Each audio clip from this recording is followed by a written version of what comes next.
All right, everybody. Thanks for coming out tonight, and a special thanks to Aaron, Maureen, and Robert from Fitz Books here, who I think are providing the coolest venue right now, silos aside, Noah, for regular poetry readings in Buffalo.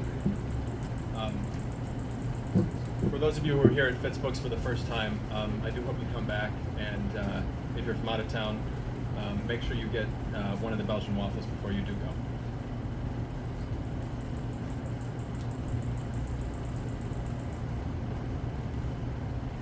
All right, so we're here tonight for the launch of Strays Pack 6, pulling them now.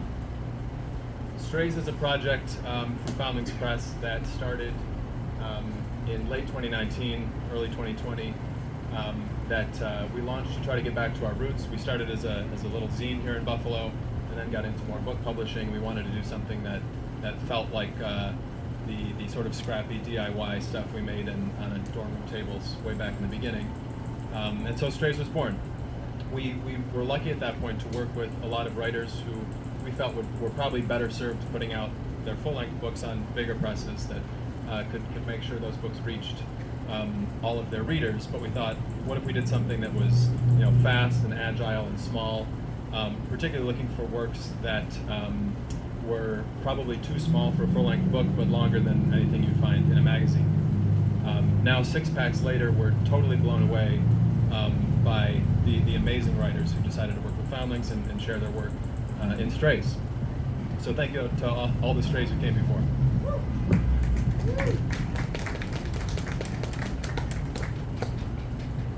So in Strays 6, we have D.A. Powell, Canese Jarboe, and Noah Falck. Tonight we can't be joined by Doug Powell. He unfortunately isn't traveling as much as he used to, but we do have dropping tonight on YouTube a reading that D.A. did of his entire Stray. And if we manage to find an HDMI cable, we'll play it all for you later on tonight. But if not, you can just go to YouTube when you get home and watch it tonight. The first poet I want to call up tonight is Noah Falck. Noah Falck, after tonight, will probably be best known as the author of Normal, the chapbook from Foundlings Press as part of the Stray series. But many of you know him as the author of Exclusions from Tupelo Press, before that Snowmen Losing Weight, and of course here in Buffalo, now what we get to call his hometown, as the auteur, the driving force behind the Silo City Summer Reading Series, which recently concluded its anniversary season. I think I'll stop there. Noah, why don't you come on up?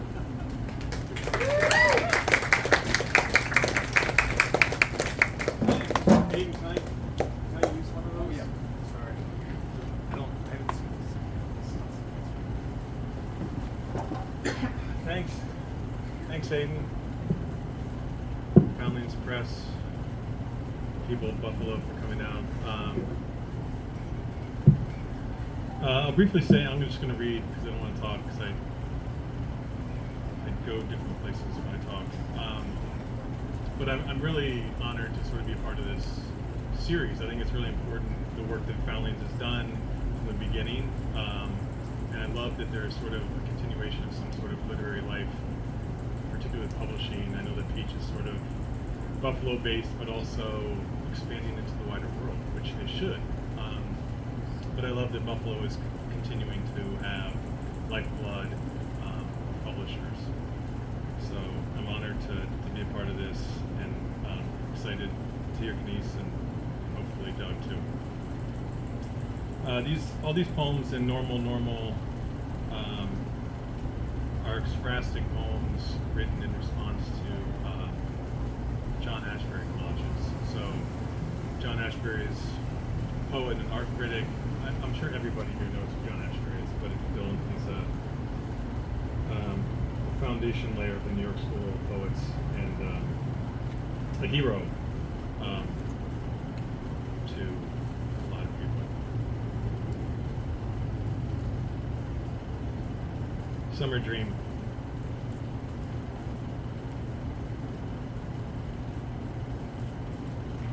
The boy lies down. as if it was over before it started. Hand stuck in the hair of a stranger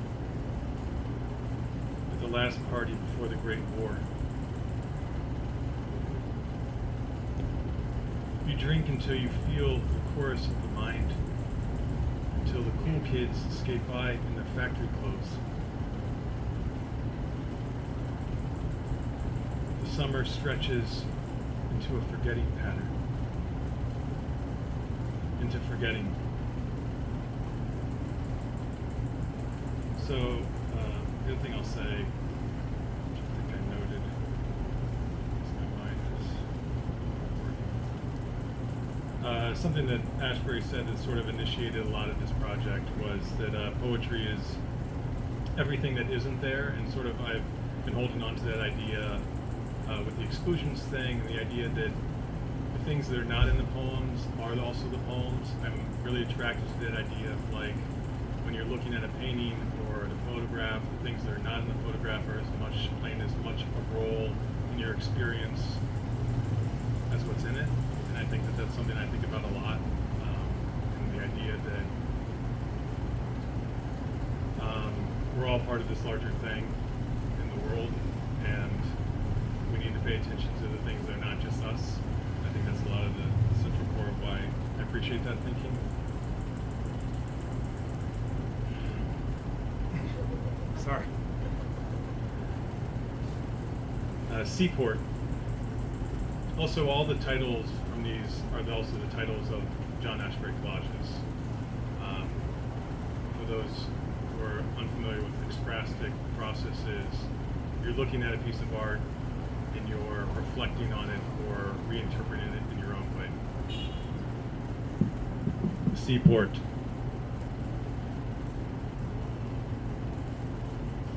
North beyond the last empty church, a festival's worth of fog turned to stone. Listen, an underwater scream fashioned out of a medieval red. There's a chandelier giving off the serious light of yesterday.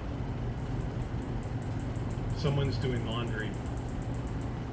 Someone's seeing themselves in a reflection for the first time. Someone sitting down next to you. Once there was a blue of almost nothing. Now there's water.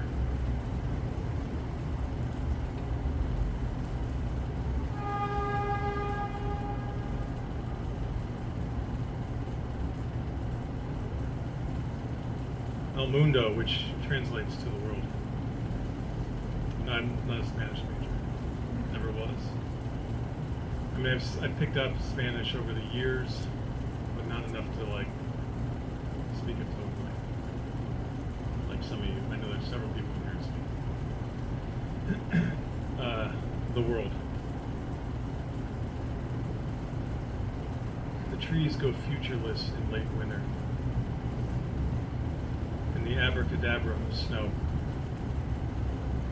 The music, a present tense of I'll text you later, when I'm alone inside a poem where the sky is a public event, and the streets flower with difficult children. It will feel like a long time's passed, because it has.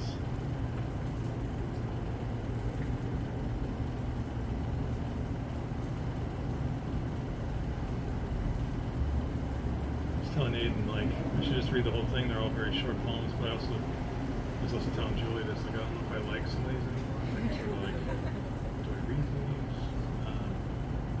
Do I just read Doug's? Pick up Doug's? No, I like some of the ideas of it. To the city.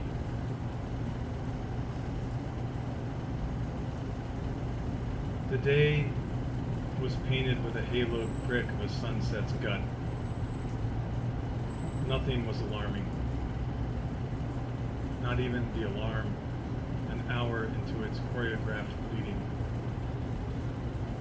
The sound pulsed over several streets, groomed a color-coded feeling new, even bright with disturbance. We We sank into our poor postures in our windowless rooms. The smell of cigarettes ambushed the spirit out of us. Naturally, all the weather advanced with a chance of violence.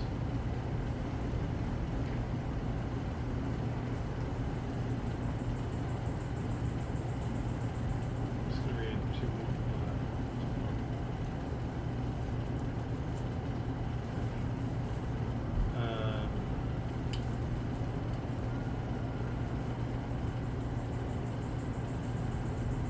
Trying to also remember the collage. I don't really remember a lot of the collages anymore. Like this one, I think the pause that refreshes is taken from an old Coca-Cola ad. So I'll read that one. It's really short. The pause that refreshes. The blue light of the dead rally us with their invisible beauty. It's a new year. Heaven is on fire with the privacy of memory. And this, oh yeah, I'll read this one. So there's a building that collapsed in broad daylight. I think right over there. Is that last year? Over there. This poem sort of speaks to that a little. I mean, it mentions the building collapsing, and I'm thinking of that building collapsing in broad daylight. It's just sort of like, what the hell is going on around here? What are these people in charge doing? They're not doing a goddamn thing. It fucking drives me crazy sometimes. 6 o'clock. The sky reworked by firework, gunshot, car crash, a building collapsed in broad daylight. Your cough worsened, your body automatic outside time. A mob behind a chain link fence and a heat that could be holy. The neighbors drunk on the porch, their shadows paralyzed laughter. I wonder if death is an event everyone remembers except the dead. And I'll read the last one and maybe the notes section. We're fine, we're good there. Ainsley, yeah. We got this. Any word on the chord, or We have the chord. we have the chord? That's great. Look, motor chord. I really like this collage. I can actually see it. I'm not going to try to describe it because I'll ruin the whole poem and the collage at the same time. But all these collages are in a collection called "They Knew What They Wanted." So if you want to find that Ashbery collage book, it's really something else.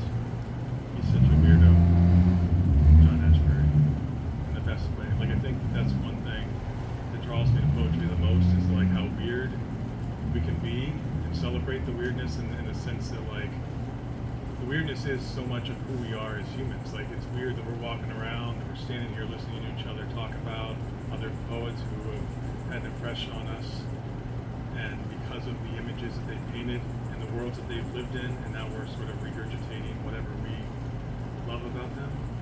There's something really beautiful about that I want to live in forever. And that's why I try to write these little things down that may make no sense to anybody, and that's okay. Who gives a shit? My belt was undone the whole time. Motor court. The weather was an accident we mistaked our way through. Summer in those hollowed out spaces meant for stillness or sirens. We lake-housed with the dull people we used to be. The future happened in every room we entered or didn't. Even in our happiness we sorrowed. We thought how normal it was to use the flawed language of the forgotten gods, to have all the emotions at our disposal. So those are all the poems, and I have like a little notes section. It's like another, I don't know if I call this a poem. It's more just like a list of things that I had noted in the margins while I was writing poems. It's called Notes. Thanks for coming out and listening, and I can't wait for y'all to stick around for conversation and more poems. Thanks, Hayden and Foundlings, the crew that designs this and puts this together, and to see Rochelle again in Buffalo. That's cool. A room lit by yellow teeth, a leaf pile frozen into sculpture, a bit of river in the sky. The kind of music played in underground bunkers. The days built out of poetry, some say prayer. The wind pouring over us in some rush for tomorrow, where we see the event become the event, made of beginnings that tie together and then untie like summers we live through and then don't. Thanks.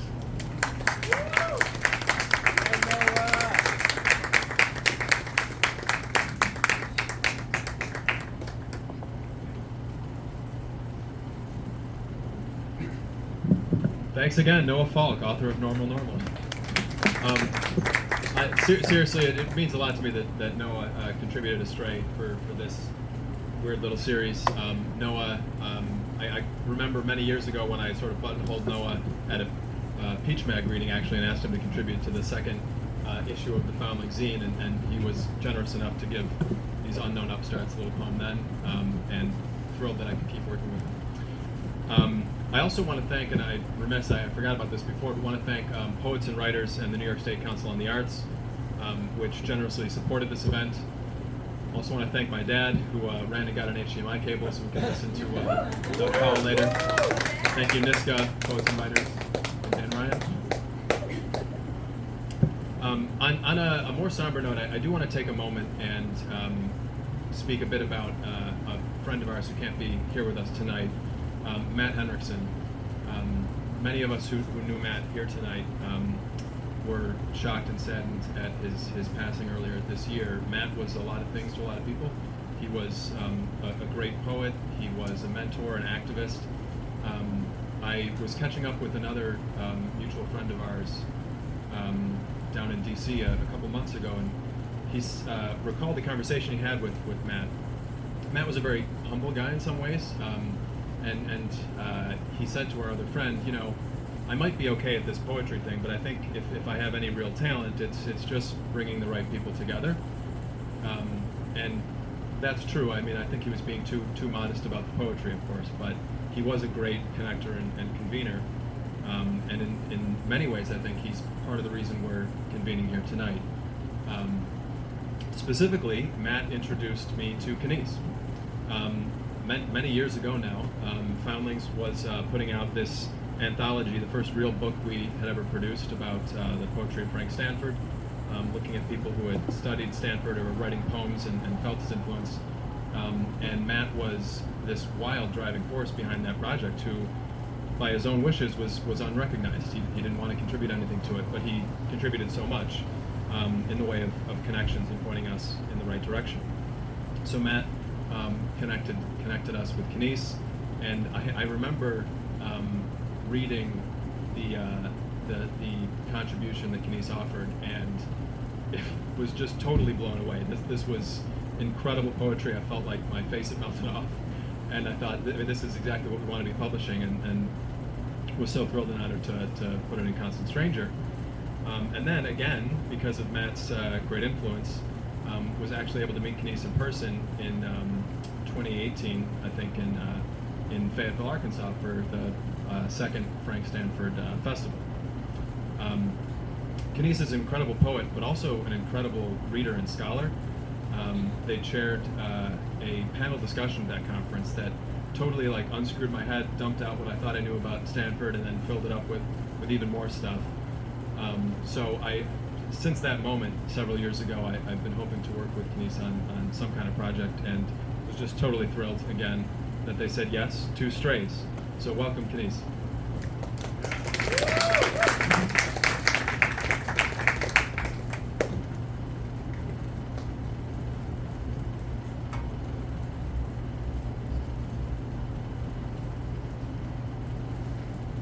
ocean.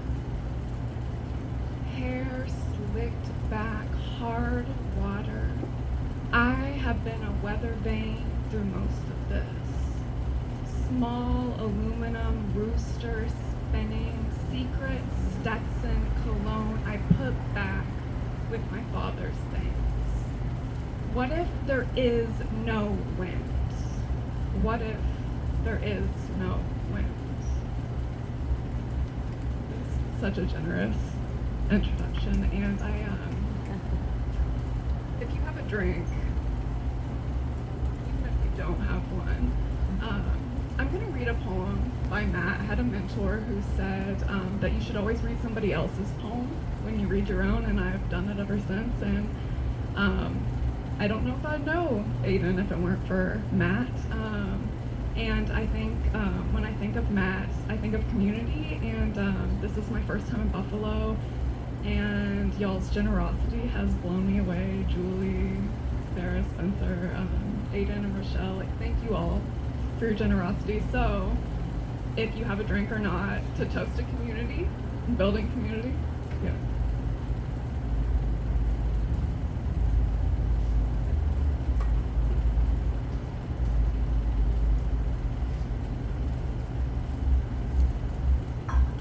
This is Matt's poem called Afterlife, with a gentle afterword. All my time has been a reed I dreamed of in a blackout.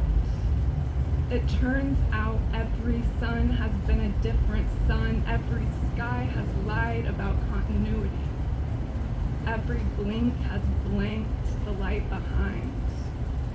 I figured myself against the horizon. One could see my shape only. Every face exists for at least one illusion. Somehow, the light turns around, the face becomes a sun, the eyes become a sky. I am saying so directly to you in your light, which is blinking and burning what will not burn out.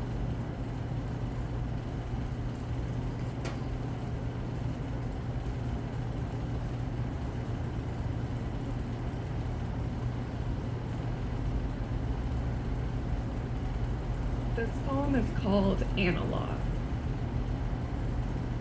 Each time I remember the bad thing, I am taping over the cassette in my brain. Ribbons and ribbons of polyester film. There was a time when I gutted VHS tapes like catfish. First, I took our copy of Selena and recorded Sister Act 2 onto the magnetic tape the moment that young Selena swings her ponytail. I sat in front of the TV splicing together explosions with cattle auctions and my favorite scenes from Space Jam. On a night both of my parents were working the night shift, one driving an 18-wheeler and the other on the assembly line at a boat factory. I felt my way into their bedroom. I was afraid to signal even to the cornfield that I had crossed the threshold. Up and Comers 11 was the first tape I took. Over the years, the tapes in the back of their closet dwindled, but they never could work up the courage to ask me about the disappearing. Jenna Jameson's face. Pause. Switch input from VCR to cable. Record the standby screen on the local news channel all night until the tape runs out. I pulled the insides out like ugly streamers. The bad thing happened in a faux wood-paneled room with greasy windows. When I see dust motes and a wedge of sun, pause. Roger Rabbit walks in. Rewind. The bad thing happened in a house with brown horses in the next pasture. There were 3 people in the room. Pause. Rewind. It happened in a house with brown horses in the next pasture. Pause. Girls Gone Wild music. The house where the bad thing happened had a mimosa tree. I liked to pick the blooms and tickle my sister's face. pause, rewind. The house where the bad thing happened had a mimosa tree. Pause. Did boot camp change your team? Call 1-888-45-MARI. I was 7 the first time the bad thing happened.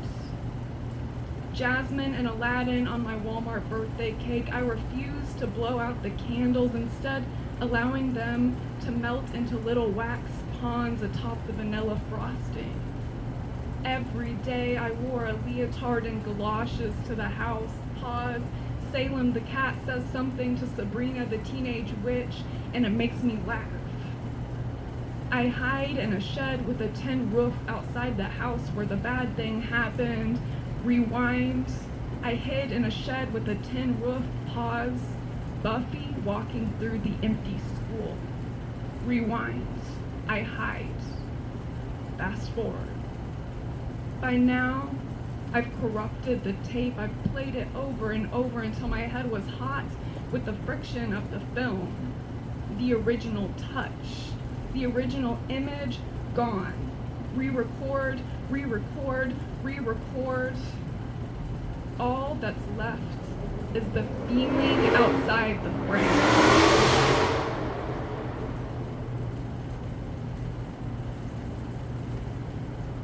Pastoral. They swarm my calves, my white hot socks shining with 1,000 seat ticks. This is divine. All through my hair, and I want them to take me. I've been bit by a rattlesnake, and her blue eyeshadow will swallow me whole. Mother of eternal worry. She plunges my body again and again down ceramic tub, and then the verdant towel where her hands flying keep my mouth clear and eyes clean.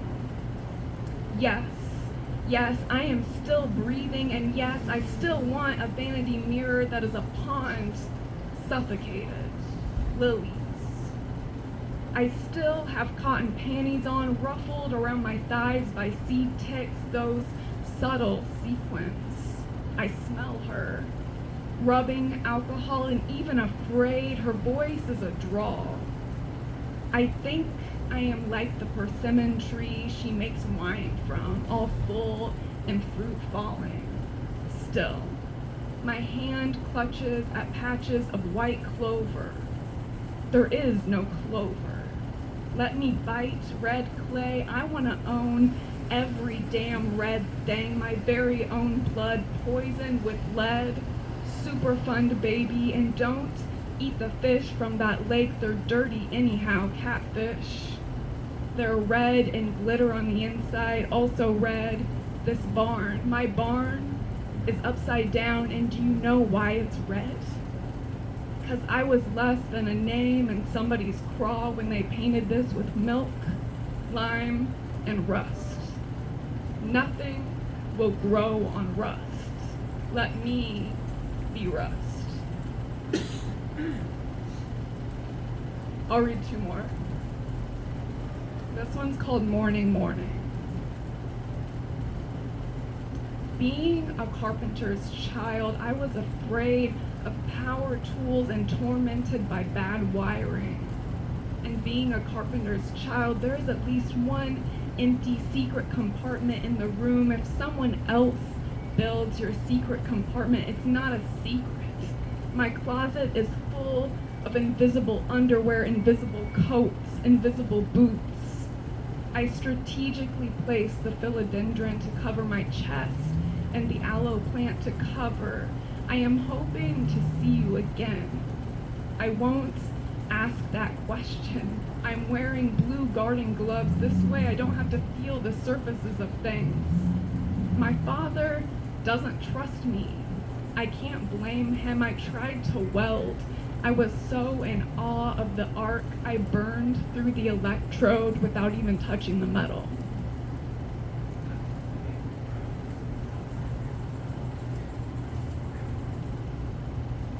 Wash. Wasp in the leg of my mother's jeans, hanging on the line. You and I are alike. It'll all come out in the clothespins. I need to be a wet bed sheet licking legs or licking nothing in the wind. It'll all come out in the maybe. There are two kinds of people. Either you buy a new bottle of detergent or you excel in holding on. You know something empty can keep giving. Fill the bottle with water, shake it up. Just one more, one more, one more. It'll all come out in the ghost of a dead bird dog pulls the clothes down at night saying, what is fly? What is feather?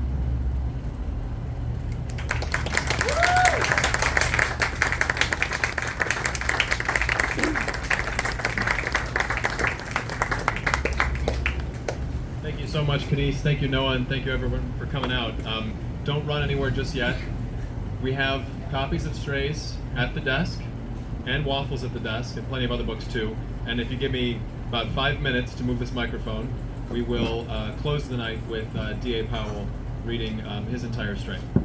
Thanks again.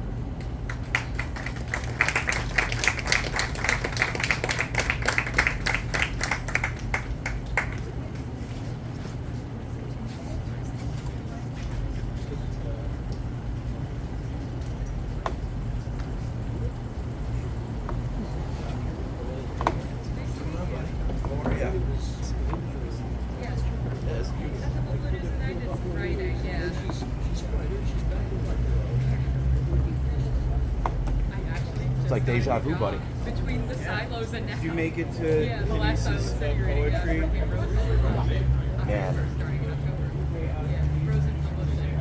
Yeah, I know that's like a whole book thing, so I don't know. Yeah.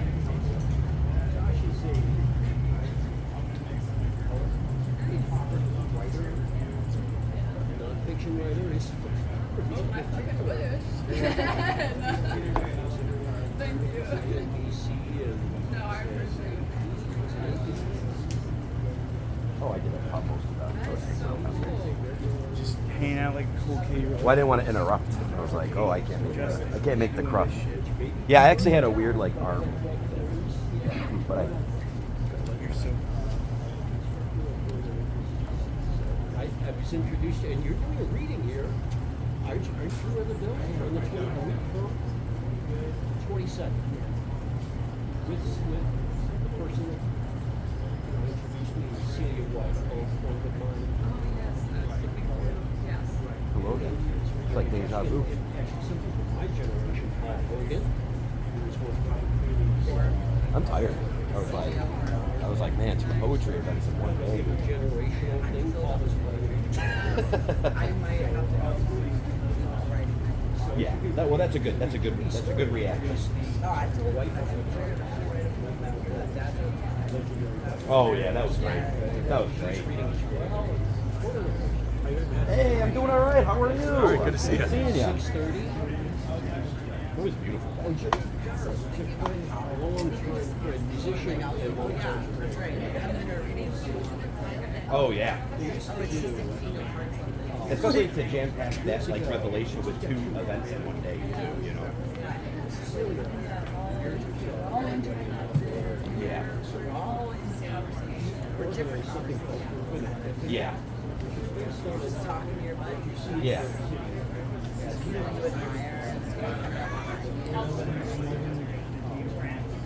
What's going on? How are you? Josh is actually one of our newest Around the readers. area. I'm Bowery Poets. Take a break there, or you just kind of Much less here. I took a nap. I fell asleep. I'm the deputy editor at That's what MM said. You know what? You're official today. Wait, what's your I'm the what's snack. your title? I'm the snack mechanic. If it's an editorial label presented by both parties, then No, I'm the snack mechanic.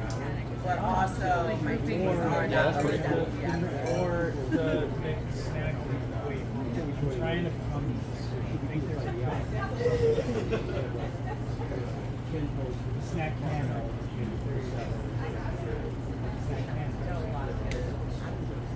I'm thumbsing down submissions that are you get to that point. Yeah, I'm real picky, and I'm like, this is good writing. Like, I hope they get That's the published. longest. I That's hope the it's longest gonna be published somewhere.